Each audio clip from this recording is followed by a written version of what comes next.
Puede que a los aficionados a los videojuegos les sorprenda saberlo, pero en el pasado ninguna empresa supo hacer un buen juego de lucha mejor que Capcom. Fueron necesarios muchos intentos en la década de 1980 para encontrar la fórmula adecuada para emular la sensación de una pelea callejera en un juego. Capcom consiguió hacerlo bien. Aunque Street Fighter llegó a estar a la vanguardia del género de los juegos de lucha, nada fue más convincente que la llegada de Street Fighter II. Probablemente, estos títulos de Street Fighter no serían lo que son sin The King of Fighters para hacerle una competencia sin igual. En este episodio, explora con nosotros la apasionante historia de la lucha entre Capcom y SNK, dos de las compañías japonesas de videojuegos más legendarias, por el título del mercado de los videojuegos de 16 bits. ¿Cuál de estas empresas resultó vencedora? Sin más preámbulos, permítanme darles la bienvenida al universo de Street Fighter.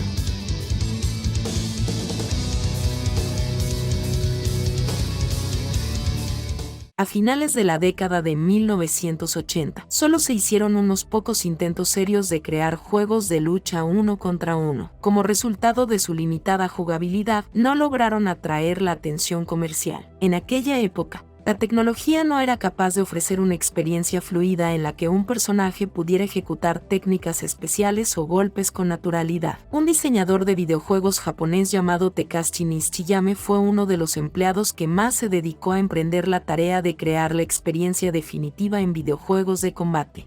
Desarrolló la primera versión de Street Fighter en 1987, que no tuvo éxito debido a la falta de jugabilidad y al alto riesgo del proyecto. Pero eso no detuvo a Nishiyama, que no se rindió y sentó las bases de ideas como el Hadouken de Ryu. Después se unió a SNK, donde trabajó en Neo Geo, una placa arcade de cartuchos dirigida a mercados de bajo costo como China, Hong Kong, el sudeste asiático y Sudamérica. En SNK, dado que ya había diseñado y desarrollado el primer juego de Street Fighter, esta experiencia le llevaría a crear Fatal Fury, el primer competidor serio de Street Fighter II, el nuevo juego que Capcom había lanzado meses antes y que revolucionó la industria. Esto preparó el terreno para una feroz batalla entre SNK y el nuevo gigante, ya que SNK sería el no favorito. El éxito de Street Fighter II no tuvo precedentes. El juego fue revolucionario en muchos aspectos, tanto en gráficos y jugabilidad como en número de personajes. Los jugadores hacían cola en los salones recreativos para disfrutar del juego mientras ignoraban otros títulos. A pesar de semejante panorama, SNK no se rindió y trabajó duro para sacar provecho del floreciente mercado de los juegos de lucha. No solo desarrolló más versiones de Fatal Fury, sino que también consiguió desarrollar otras leyendas como The Art of Fighting e incluso se asoció con ADK, que publicó World Heroes para Neo Geo. En 1994, tras dos misteriosos teasers ambientados en las últimas versiones de Fatal Fury y Art of Fighting, SNK lanzó su gran sorpresa. Una sorpresa de la que finalmente tuvo que hacerse cargo Capcom, el primer crossover conocido del género, nada menos que The King of Fighters, un juego que combinaba el plantel de luchadores de sus dos juegos de lucha con algunos nuevos. The King of Fighters permitía combates 3 contra 3 y desde entonces se ha convertido en una edición anual con mejores y nuevas animaciones y otras novedades. La compañía ya había lanzado anteriormente versiones mejoradas de Street Fighter II,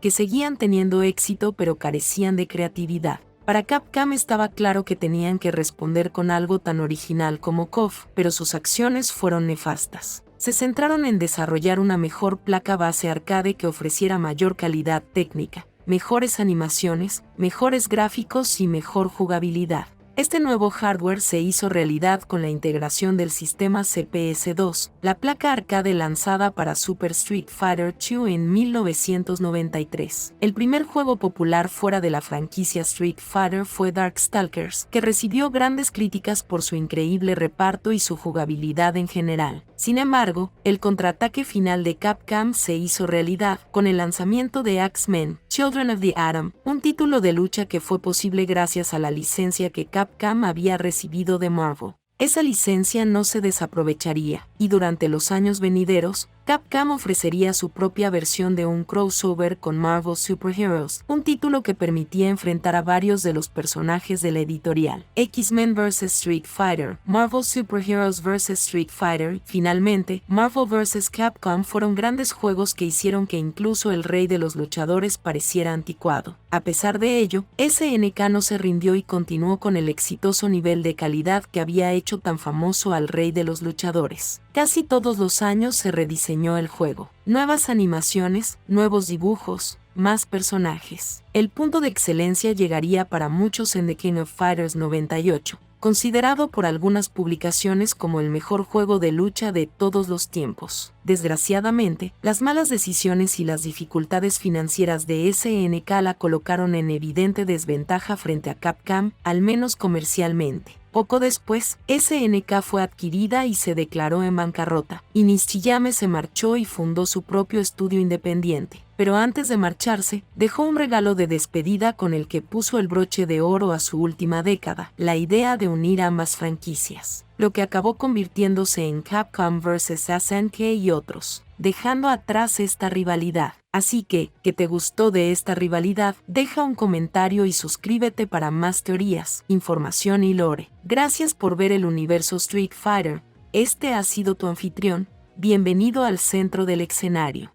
Our new Discord server. There you can talk with us, chat about current events going on in Street Fighter, information, theories, and lore.